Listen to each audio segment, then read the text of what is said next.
Ito ang 2022 Ford Ranger Raptor X 2.0 liter bi-turbo 4x4 automatic. Ang Ford Ranger Raptor X ay upgraded variant ng Ford Ranger Raptor. At ito po ay may tatlong color na available dito sa Pilipinas. Unang-una na dyan syempre yung ating ide-demo ngayon. Ito po ang Arctic White. Next ay Performance Blue. At ang pangatlo ay ang Conquer Gray. Ang grille nito ay may malaking FORD sa harapan. Ang Ford Ranger Raptor X ay may decals dito sa hood. At meron din po ito sa roof. Kaya naman mas nagbigay ito ng sporty look dito sa Raptor X. At sinamahan pa na ang headlamp ay nilagyan ng headlamp liner. Kaya naman mas naging astig ang dating. LED ang headlamp nito. At ito ay projector type na. Kaya naman hindi ito sabog. At focus talaga sa harap. Kaya naman hindi madidistract ang makakasalubong natin sa kalsada. At para naman sa dagdag visibility at mas maangas na dating, sinamahan pa ito ng LED daytime running lamps. At meron din po itong LED front fog lamps for added visibility. Para naman mas kitang-kita tayo pag bumabagyo or malakas ang ulan. Kung sa Raptor ito ay color black, dito sa Raptor X, ang dalawang toe hooks na to ay color red para bumagay naman sa decals natin. Ito ay may 32.5 degrees approach angle kaya hindi ka mangangamba na idaan sa mga horizontal plane na daan. At kahit mabilis ang takbo mo at nagbabounce ka pa, carry lang. Maganda pa rin ang ride mo at hindi sasakit ang ulo mo dahil meron lang naman itong 2.5-inch Fox Racing shocks. At kung inabot ka naman ng ulan, huwag kang magalala kasi automatic nagagana ang wipers mo dahil meron itong rain sensing wipers. Pag-usapan naman natin ang under the hood. Ang Ford Ranger Raptor X ay may engine na 2.0 liter bi-turbo diesel. Ito ay may displacement na 1,996cc at may maximum power na 213 PS at 3,750 RPM. Meron itong maximum torque na 500 Nm at 1,750 to 2,000 RPM. At ang transmission, naku po, 10-speed automatic with paddle shifter pa. Kaya sobrang tipid nito kasi hindi hirap ang makina mo dahil automatic ibibigay niya kung ano yung transmission na kailangan mo. At saan ka pa? Pati pagbukas at pagsara ng hood sobrang dali kasi naka-hydraulic hood lift strut ito.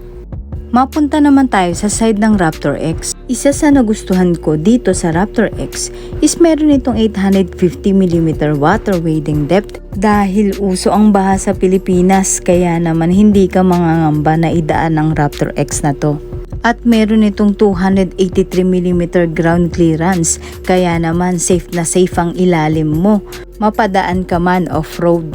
At kahit mataas ang Raptor X na to, ay madali ka lang makakapasok sa loob gamit ang side step nito. Pagdating naman sa chassis, ang front suspension ng Ford Ranger Raptor X ay aluminum double wishbone with Fox Racing shocks with internal bypass dampers and anti-roll bar. Ang front brakes nito ay ventilated large discs. At pagdating naman sa rear suspension, ito ay coil-over shock with Fox Racing shocks with internal bypass, reservoir dampers, and Watts link. Pagdating naman sa rear brakes niya, ito ay ventilated large disc din. At para naman mas maporma ang ating Raptor X, meron na rin itong fender flares. At sinamahan pa ito ng mudguards para naman mas less ang talsik ng putik sa body ng Raptor X. Ang Raptor X ay meron na ring 17-inch asphalt black wheels at 33-inch BF Goodrich all-terrain tires. Mas tumatagal ito at may 20% tougher sidewalls kaysa sa mga standard factory tires. Pagdating naman sa side mirrors, ito ay naka-power folding na, power adjustable at may side turn indicators. Meron na rin itong LED paddle lamps. Nilagyan din ng decals dito sa bandang Raptor accent. And of course, nilagyan din ng decals sa sides. Mapunta naman tayo sa likod ng Raptor X. Nilagyan po ito ng extended sports bar para naman mas maging sporty ang dating niya. And of course, para bumagay sa decals. In fairness, bumagay ang decals natin sa tail lamps. At para naman kitang-kita ang plaka natin sa gabi, nilagyan rin po ito ng ilaw. Ang spare tire naman po ng Raptor X ay nasa ilalim lang po ng ating cargo bed. Ang Raptor X ay mayroon na ring bed liner kaya naman madali itong linisin.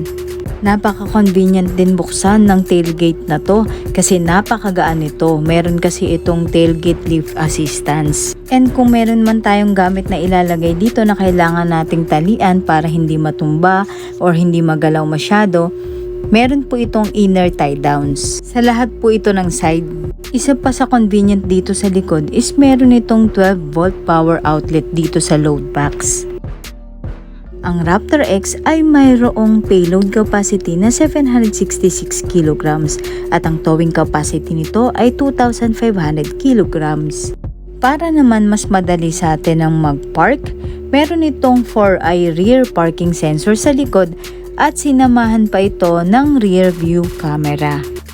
At nakasisigurado ka na hindi ito basta-basta mabubuksan kasi meron itong tailgate lock.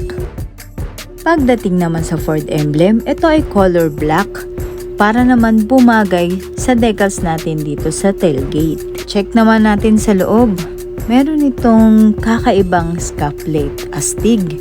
Sa driver seats, ito ay naka 8-way power adjust. At ang maganda pa dito, ito ay naka leather seats na body contoured sport seats with Raptor accents. Kaya naman sobrang comfortable dito pag umupo kasi saktong-sakto sa body natin.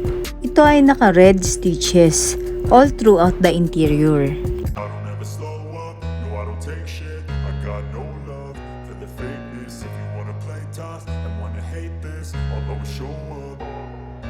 I don't ever slow up, no I don't take shit. I got no love for the fakeness. If you wanna play tough and wanna hate this, I'll always show up and make a statement. I don't ever slow up, no I don't take shit. I got no love for the fakeness. If you wanna play tough and wanna hate this, I'll always show up and make a statement. Everything I do so instinctive and so passionate. Every word I move so descriptive like an adjective. I got a vendetta against people who patent. Ang steering wheel ng Ford Ranger Raptor X ay naka-tilt adjustment. Ito ay naka-electric power assisted steering na rin kaya naman napakagaan nitong gamitin. Leather wrap with contrast stitching with thumb swells na rin. Kaya saktong-sakto siya sa paghawak natin ng steering wheel. At para naman mas madali at convenient ang long drive mo, tara gamitin mo na ang cruise control ng Raptor X na to. At nasa steering wheel lang ang control nito. At ito naman ang control dito sa steering wheel ng entertainment system natin.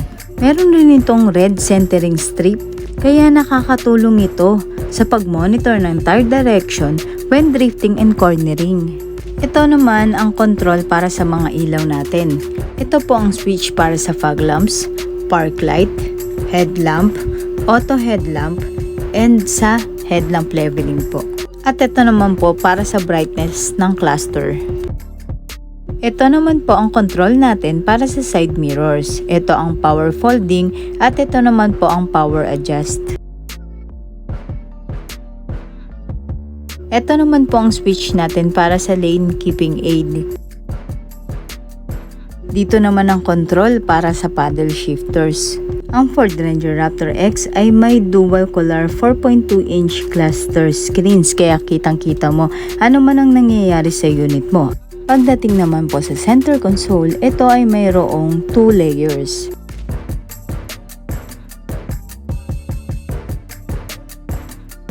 May dalawang cup holders. At ito naman po ang control para sa 4x4 settings natin. Ito naman po ang traction control, locking rear differential at hill descent control. Kung sakali naman na malowbat ang cellphone natin or ang iba pa nating dalang gadget, no problem yan kasi meron itong 2 USB ports at 12 volt power outlet. Ang Raptor X ay naka-dual zone automatic air conditioning, kaya naman pwedeng-pwede na magkaiba ang lamig ng driver side at ng passenger side. Siyempre, mas may enjoy natin while driving kung gagamitin natin ang ating audio and connectivity dito sa Raptor X. Meron lang naman itong 8-inch color touch screen.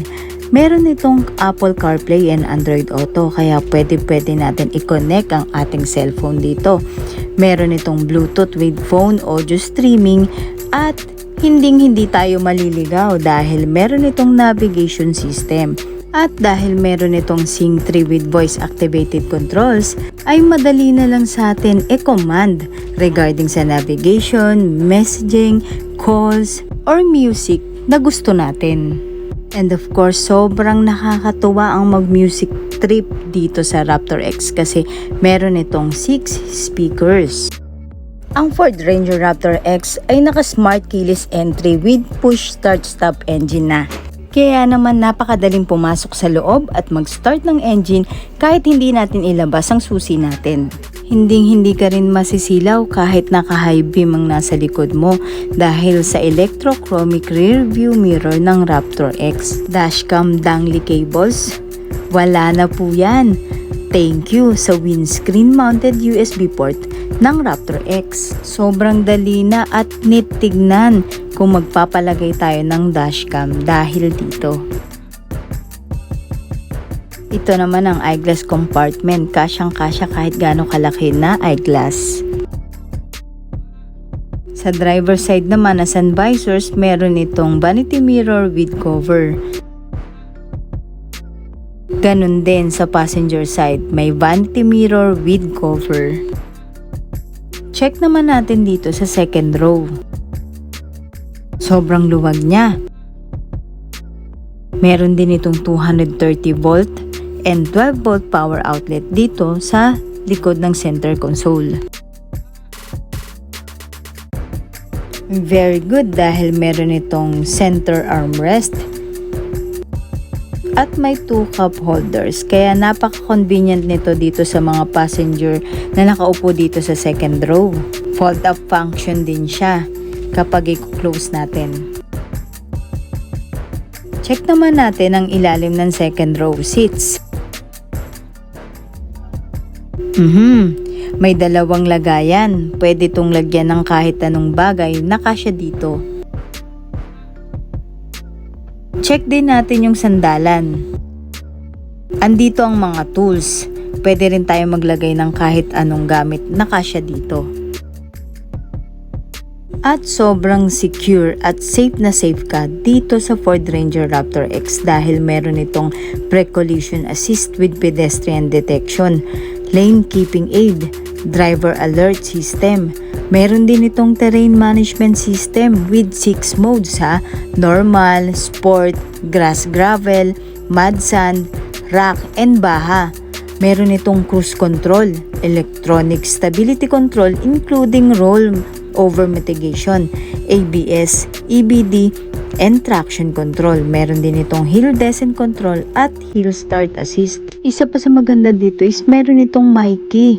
Kaya naman malilimitahan mo yung Ford vehicle's top speed, max audio, volume, tsaka yung required seatbelts usage, and more.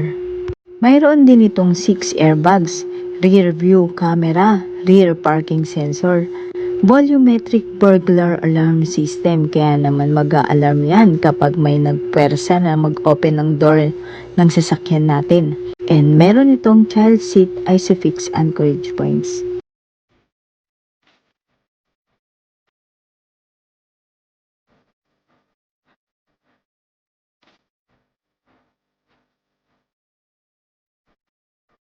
Ang Ford Ranger Raptor X ay nagkakahalaga na 2,038,000 pesos.